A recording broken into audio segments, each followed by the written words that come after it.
Pemberontakan Ronggolawe, duet maut dua kesatria Majapahit di Sungai Tambak Beras. Nama Ronggolawe merupakan pemberian Raden Wijaya berkaitan dengan penyediaan 27 ekor kuda dari Sumbawa sebagai kendaraan perang Raden Wijaya dan para pengikutnya dalam perang melawan Jayakatwang, Raja Kediri. Ronggolawe sendiri merupakan putra dari Arya Wiraraja, Bupati Sumeneb di Pulau Madura. Ronggolawe dan ayahnya datang membantu Raden Wijaya yang sedang membuka hutan di dekat Sungai Brantas pada 1292. Hutan inilah yang nantinya menjadi lokasi berdirinya Kerajaan Majapahit. Penyerangan terhadap ibu kota Kediri oleh gabungan pasukan Majapahit dan Mongol terjadi pada tahun 1293. Ronggolawe berada dalam pasukan yang menggempur benteng timur kota Kediri. Ia berhasil menewaskan pemimpin benteng tersebut yang bernama Segara Winotan. Dalam Kidung Ronggolawe, setelah Kediri runtuh, Raden Wijaya menjadi raja pertama Kerajaan Majapahit. Atas jasa-jasanya dalam perjuangan, Ronggolawe diangkat sebagai Bupati Tuban yang merupakan pelabuhan utama Jawa Timur saat itu. Namun Ronggolawe tidak puas karena merasa ia seharusnya mendapatkan posisi yang lebih tinggi. Ronggolawe semakin kesal setelah Nambi diangkat sebagai Rakyan Pati, jabatan paling tinggi dalam struktur pemerintahan kerajaan di bawah raja.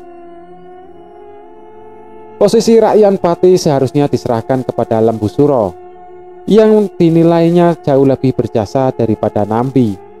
Lembu Suro yang merupakan paman Ronggolawe ternyata tidak sepakat dengan mematuhi perintah raja. Lembu Suro kemudian menasehati Ronggolawe agar memohon maaf kepada raja. Namun Ronggolawe enggan dan memilih pulang ke Tuban. Paratot menyebut pemberontakan Ronggolawe terjadi pada tahun 1295. Namun dikisahkan sebuah kematian Raden Wijaya, pemberontakan tersebut bersamaan dengan Jayanagara naik tata.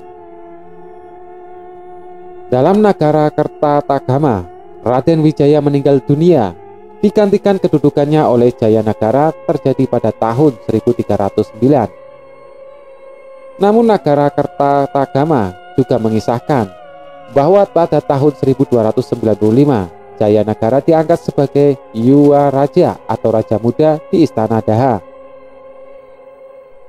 Di Kidung Panji Wijayakarma dan Kidung Ronggolawe dengan jelas menceritakan bahwa pemberontakan Ronggolawe terjadi pada masa pemerintahan Raden Wijaya, bukan Jayanagara. Slamet Muljana dalam tafsir sejarah Nagara Kertagama mengutip Kidung Ronggolawe menuliskan bahwa peperangan dalam pemberontakan Ronggolawe terjadi sekitar Sungai Tambak Beras, Jombang. Atas perintah Raden Wijaya, Nambi ditemani Kebo Anabrang dan Lembu Suro memimpin pasukan Majapahit menuju Tuban untuk menghukum Ronggolawe. Di Tuban, Ronggolawe mengetahui bahwa ada pasukan yang dikirim untuk menyerangnya. Ia segera mempersiapkan diri. Ia kemudian membawa pasukannya untuk menghadang rombongan Nambi di Sungai Tambak Beras.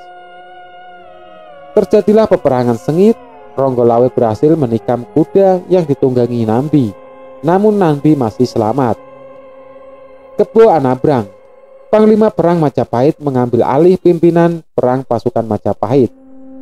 Ia memerintahkan pasukannya untuk mengepung pasukan Ronggolawe dari 3 penjuru arah mata angin: timur, barat, dan utara.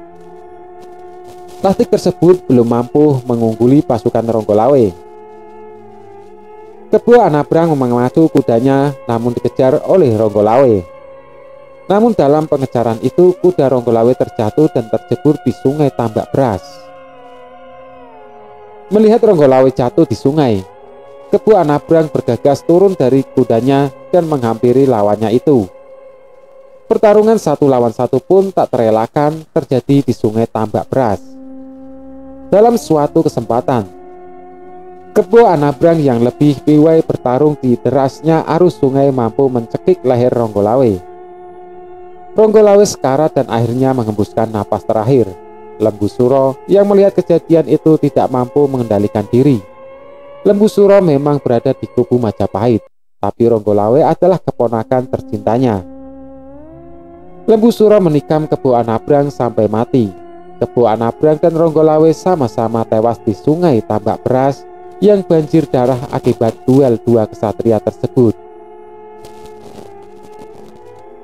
Jenazah Adipati Ronggolawe dan Kebo Anabrang disucikan, dibakar, kemudian abunya dibuang ke laut.